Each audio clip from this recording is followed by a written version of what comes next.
On this week's special UBC From Here, we look back at the academic year that was. So, are you ready? Are you ready? Having a lab named after you, very special for me. UBC Okanagan is a special place. I don't think there's any educational institution like it in Canada. This is absolutely about co-creation of what our future vision for ourselves will be. We really think that this is an academic community, a collective of some of the world's smartest minds, the students, the staff, the professors. The development of this campus, which really started from, a very small base, a solid base, but a small one, and seeing, 8,000 students, seeing professors from all over the world, it's really, for me, pretty moving.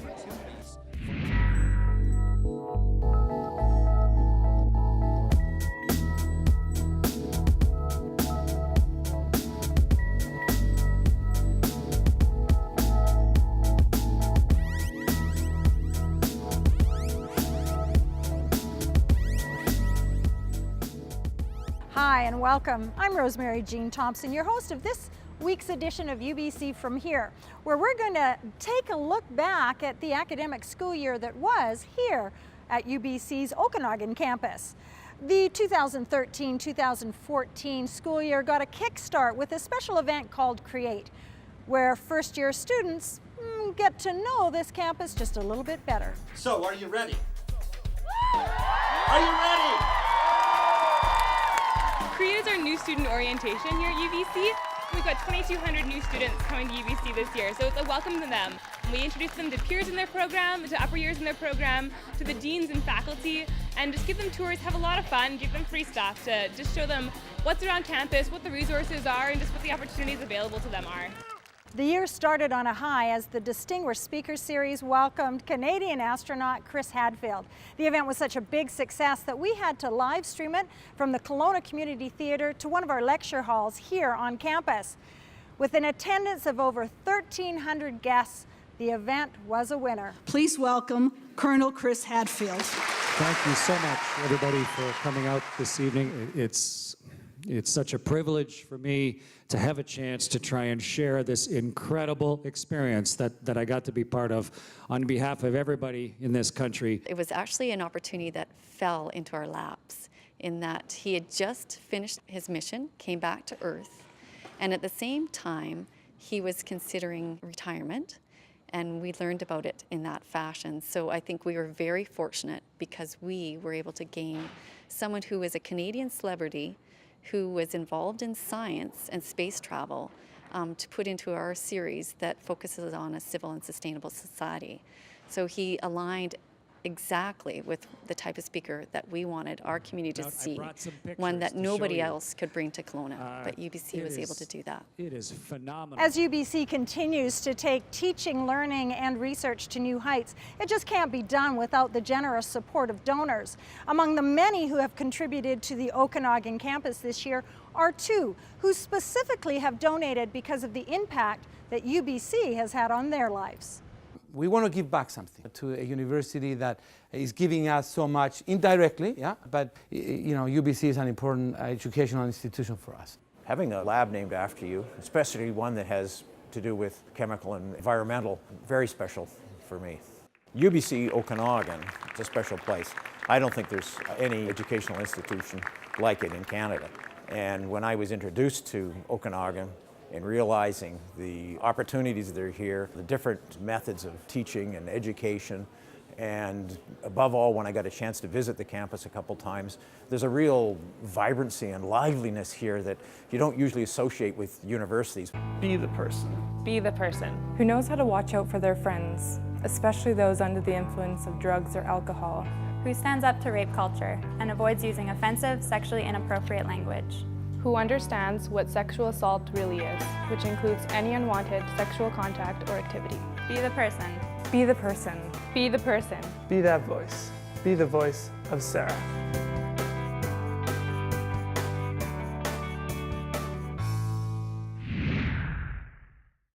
Heat Athletics had a very busy year, starting with some new staff and a new fitness facility. It's an exciting opportunity and an exciting time as things are constantly changing, and there's a couple new faces, including myself. There's a lot of advancements to what we were doing in the past. I'm excited to bring in new ways of thinking and new ways of doing things to enhance our customer experience. I'm fortunate enough to have been here since we opened the original gymnasium in 1994. The space that we had prior to this was designed as off-court storage. It had no air handling, poor lighting, and so I exercised in that space with students for 20 years. To go from that to this, it's like a different planet.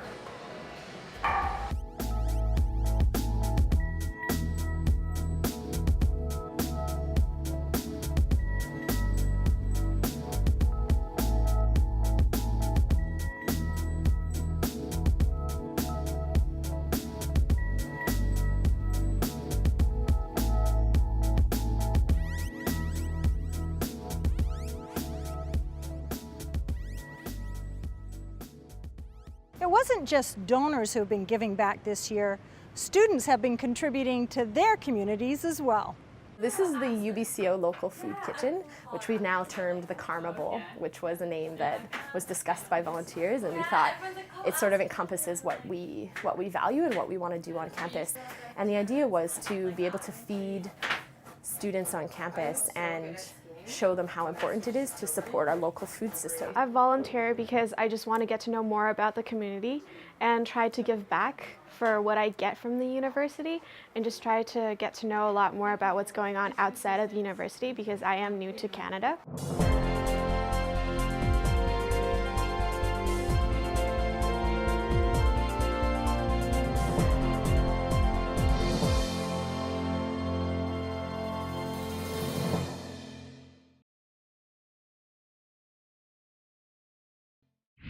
UBC's Okanagan campus continues to look ahead to determine what the future may have in store. Aspire is a consultative process for envisioning that future. Over the past year, several public Aspire sessions have been held. This is absolutely about co-creation of what our future vision for ourselves will be. We really think that this is an academic community, a collective of some of the world's smartest minds, the students, the staff, the professors, and if we collectively get our heads around this, what we're aiming to do is to lay the foundations today for the building of the future. And you know, we've built this campus physically over the last 8 years, and the community is now built. The next question is, how do we prepare for the next 35 to 50 years? And how do we make sure that the foundations intellectually that we lay for that are the ones that will give us the opportunities to be the very best that we can be here? Indeed, there has been several incredible things that have been taking place on campus throughout this past year. 2014 will also mark the departure of UBC's 12th president, Stephen Toope. He has played a significant role in establishing a very strong foundation here at UBC's Okanagan campus. The development of this campus, which really started from, a very small base, a solid base, but a small one, and seeing, 8,000 students, seeing professors from all over the world, the kind of reputational growth that the campus has experienced, it's really, for me, pretty moving. We'd like to welcome our 13th president. Arvind Gupta sees a very bright future for our campus. The UBC is one of the world's great universities. And as I've gotten to know UBCO better, and I hope to get to know it much better, it's clear to me that that greatness is premised on two campuses finding their own culture, their own way of doing things, and then bringing that together to interweave their joint responsibility to the province and to the world. My best friend Paul that I met in summer camp, I lost him in the battle of mental health. My mom was hit by a car on my 18th birthday. I realized depression runs in my family when my cousin Jack took his own life. He couldn't find help, and it was too late. After the accident, everything fell apart. I lost control. I didn't realize I was depressed until it was too late. I wish you could have found help sooner. I wish I would have known where to find help. I'm glad I was able to get help.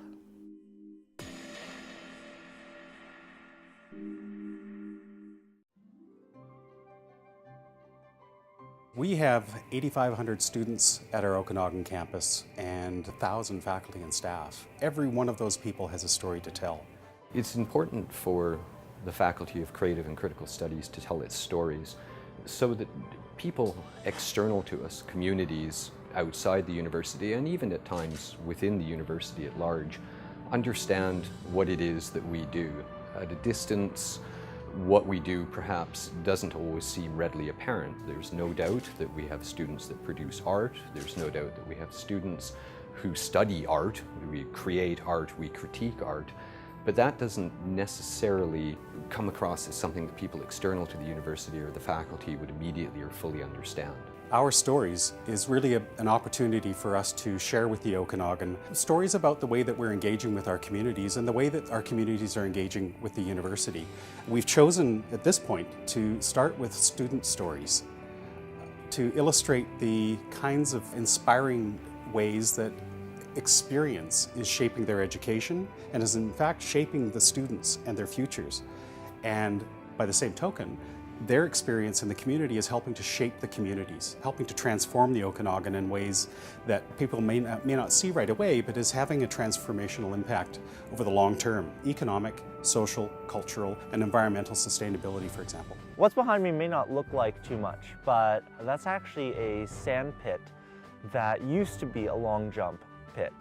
And what's so significant about that is this is where we first found the western painted turtle eggs, and we first found them starting to hatch. This is about 7 years ago, long before I was really part of this project. Shimshan's story, I think, has all the elements of a good story. Certainly when you're trying to present what is often regarded as high-level university material to a broader audience. It has a young man who decided that he needed to do something to help local school kids to further a project that they'd been engaged in for a couple of years already prior to his identifying it. And that's something that merits praise. It's something that we should all be proud of, whether it's a university student doing it or others out in the community. This installation is quite important to our overall campaign to raise awareness of our UBC Okanagan activity, because we're at YLW, the 10th busiest airport in Canada.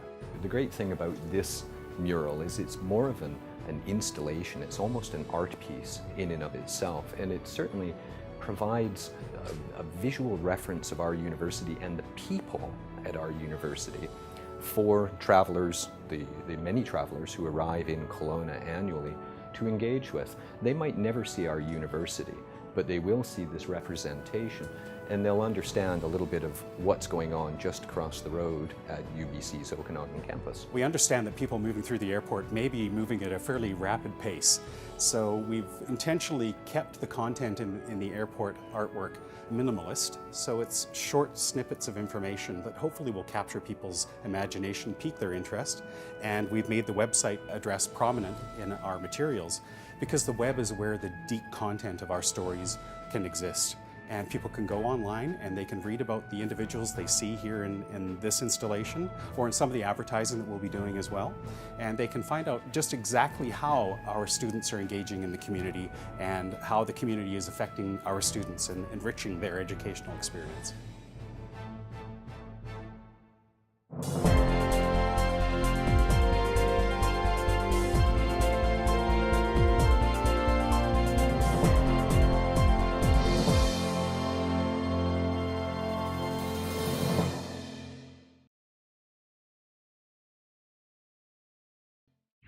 That's it for this week's special edition of UBC From Here, taking a look at the year that was. If you'd like to see more interesting stories from our campus, just head to our internet television site at ubco.tv. I'm Rosemary Jean Thompson. Make it a great week.